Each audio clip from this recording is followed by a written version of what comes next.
Olá, para você interessado em refletir sobre a vida, seja muito bem-vindo ao canal Filosofia para Refletir. O vídeo de hoje da coleção Pensadores do Mundo será um pouco diferente. Vamos ver algumas notas de três filósofos que não têm muito a ver entre si, a não ser Diógenes e Arquelau, que são considerados os últimos físicos ecléticos entre os filósofos naturalistas. Ecléticos porque fizeram a junção de ideias dos filósofos anteriores. Eles também retomaram o monismo, que fora perdido entre os filósofos pluralistas. O vídeo será apresentado com esses três pensadores juntos, porque são personalidades de quem não temos muito material para montar um estudo maior. Porém, ao mesmo tempo, não quero deixar para trás nenhum dos filósofos mais relevantes para que nossa coleção seja bem completa. Pois bem, começamos com o mais secundário dentre esses três filósofos. Trata-se de Hipon de Rédio, do qual não temos nem um busto, uma foto de um busto para a gente poder mostrar aqui. Pelo nome, poderíamos supor facilmente de alguém que nasceu em Reggio Calabria, hoje comunidade italiana, mas existe uma indefinição sobre seu local de nascimento. Há quem diga que ele tenha nascido em Metaponto ou Samos, ou ainda Crotona. Existem aqueles que dizem que possa se tratar de pessoas diferentes com o mesmo primeiro nome.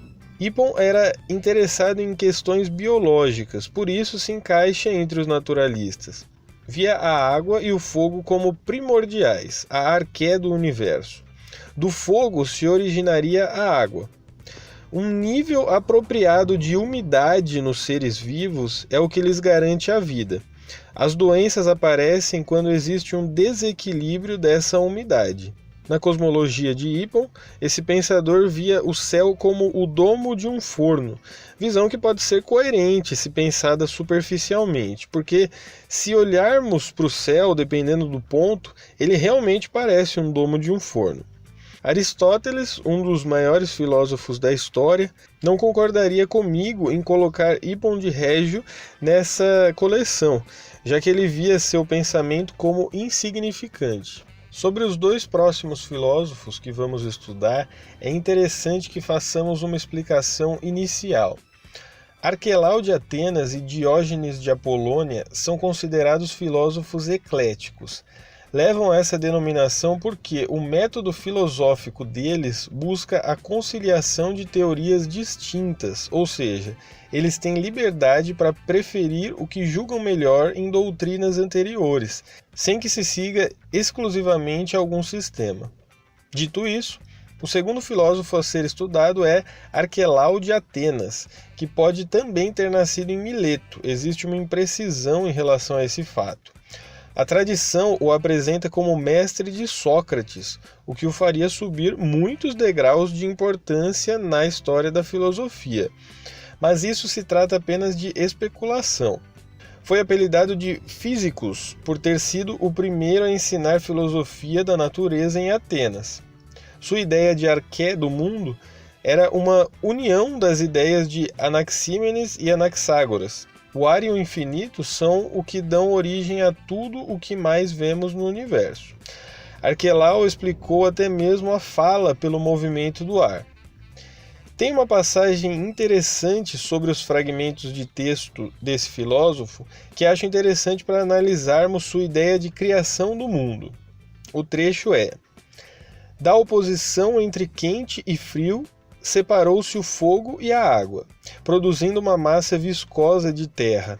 Enquanto esta endurecia, a ação do calor sobre a umidade deu origem aos animais e aos humanos, todos dotados de mente, mas os humanos se separaram dos outros e estabeleceram leis e sociedades. Só para explicar, a mente criadora e organizadora do mundo é uma mente material, e não o nous de Anaxágoras, que Arquelau excluiu da criação do mundo.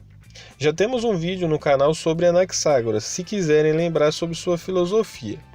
Nesse trecho percebemos também uma gênese de especulação ética, já que o certo e o errado não são recebidos pelo ser humano por natureza, mas por costume.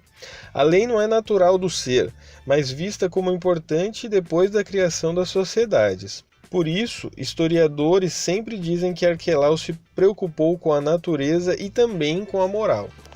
Agora falaremos sobre Diógenes, nascido em Apolônia aproximadamente em 499 a.C.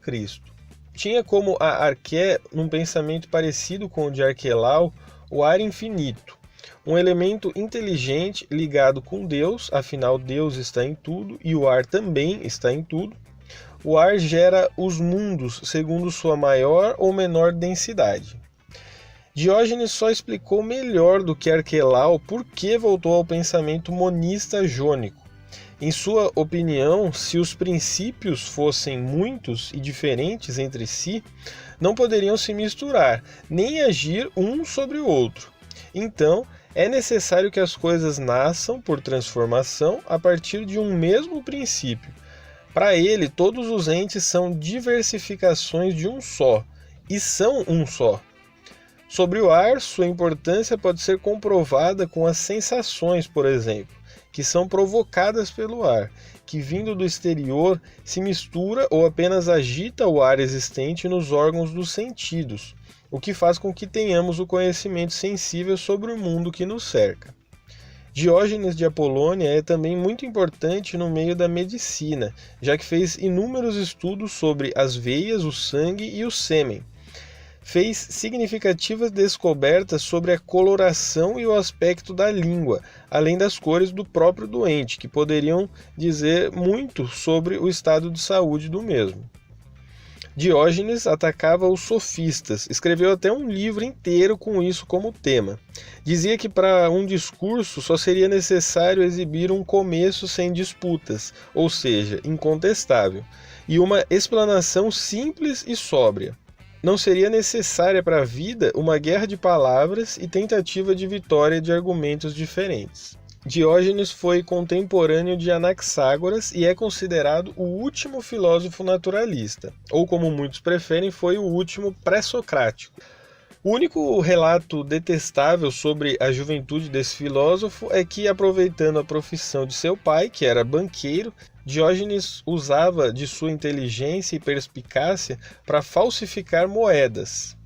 Ele morreu aproximadamente em 428 a.C., mas deixou todo esse ensinamento, que sem dúvida foi utilizado posteriormente por outros filósofos que se interessaram pela natureza e sua criação.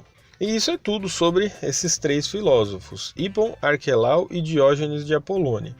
Se tiverem mais alguma coisa sobre eles que queiram acrescentar, não deixem de comentar.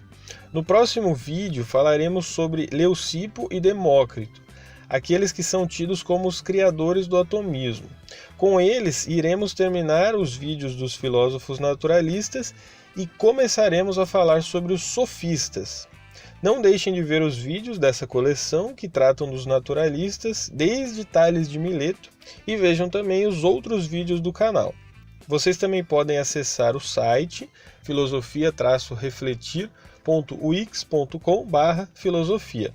Lá tem mais conteúdo, desde frases comentadas até charges que fazem a gente pensar.